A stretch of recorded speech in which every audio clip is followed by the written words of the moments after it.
That second gadget, as talked about, that hypnosis coming in there, it's going to prevent Jackie from using any kind of CC the moment he flies in. But Totem, they've not given up just yet. With Dimensional Doors set up, that's the key piece of utility that they need. Biso flying in a second time, the heal not really being on the mark there. Maru trading it out there nicely with Subim.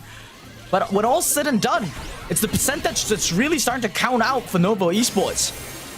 Yeah, and a hypercharge is there as well, which Angel Boy's now set up. Going to get them a shield upon entry straight off spawn too. So Reply Totem couldn't ask for a better setup at the moment. Maru's going to need to heal up though. It's very low, almost dies to that berry shots in the end, but does narrowly survive. Now the hypercharge comes through and Novo have a bit of control back.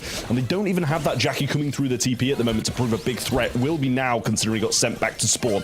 So expect him to come in quite quickly. The walking cane was there, but couldn't quite time it with the Jackie coming in. But the pullback is brilliant, and Biso just holding on, trying to get in the zone, but Maru denies him that as well. But the percent is only 9 needed, and they've got quite a lot of supers on the Novo side. Marco's going to open it up with a son of Subim now flies 2 on the left side. Hypnosis dodged out by Angel Boy. A scuffle goes out in the mid, and Novo Esports, they've just got too much health to go through. 9% was all they needed, and it's what they got. I mean, that was really nice from Novo Esports. Totem just need to not have a... I know it's difficult, don't get me wrong. I'm not saying, oh, it's so easy, just go and get a better start.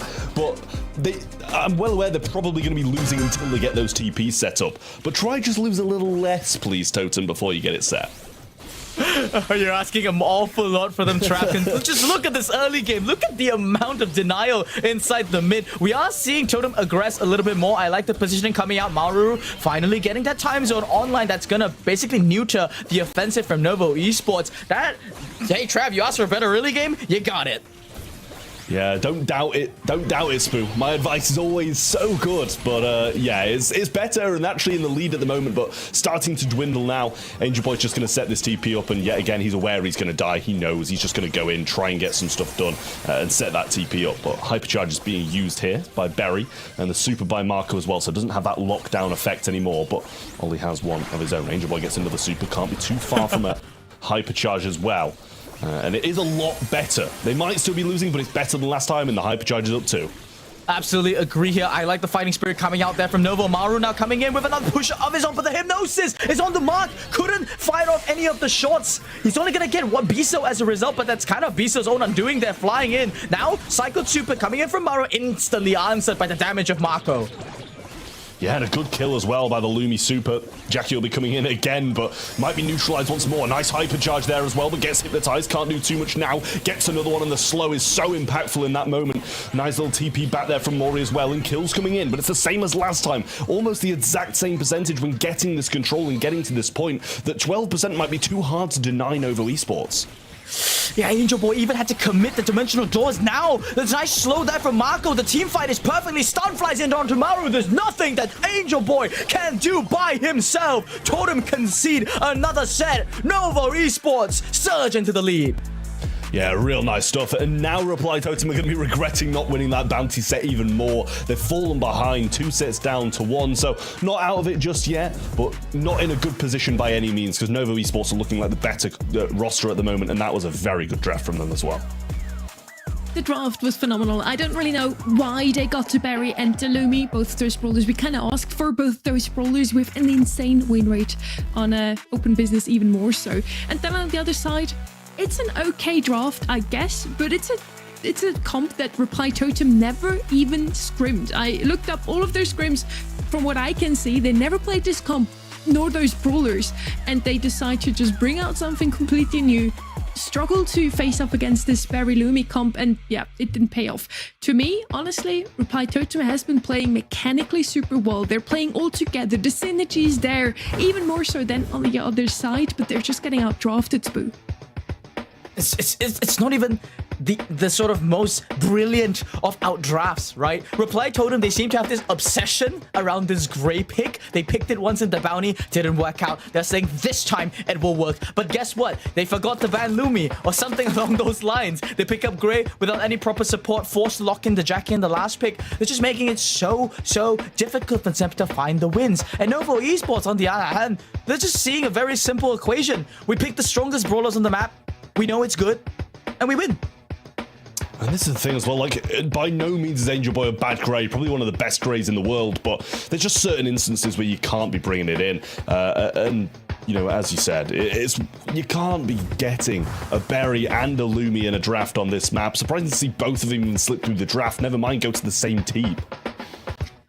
I mean, yeah, we have seen not that good of a draft in the first set from Nova Esports with the Maker that we didn't love from them. And after that, it was just Totem picking up the Grey twice, Goss and Byron and Shooting Star, 2 healers without anything to heal really. And then in Open Business, they just gave them the Lumi and the Berry for free without having anything on their own side to really go up against that with a lot of damage output that was just lacking. So I really feel like Totem can win this one. Synergy-wise, they're playing a lot better. Nova Esports is not playing as a unit today. They're kind of all just doing their own thing, but it works because they have the better drafts. Now heading into our 4th set here. It could be the last one if Nova Esports is winning that one, but Totem certainly wants to prolong a little bit longer.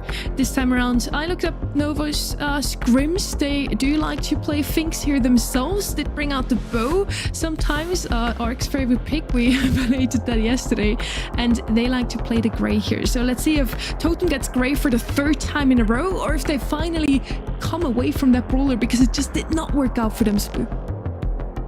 Grey being open could be a trap late. Totem this time not gonna lead out with it. Good shout by them. I think if they had just straight up picked Grey again, Trav and I would just basically just completely lose our minds, because Nova Esports, they've displayed that they most certainly absolutely know how to deal with it. But as you said, it's one of their favorite picks here as well, and with Chester already sort of coming out, that's one of the nice pairings that you can have with the Grey. I don't know if either of these teams will be opting to go for that strategy.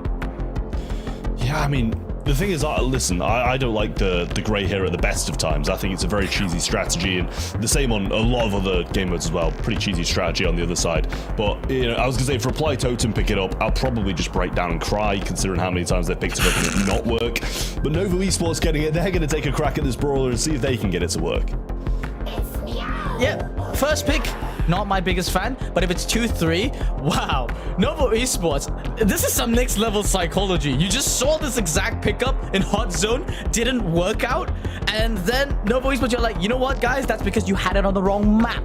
It works if you pick it in double swoosh. Maybe that's the statement that they're trying to make. I don't know if Totem are gonna see the same level of irony in that. They're gonna have to answer with 2 more picks of their own. Finks is one of the best laners on this map, as shown at the Brawl Cup, as shown in the East Asian Monthly Finals just yesterday.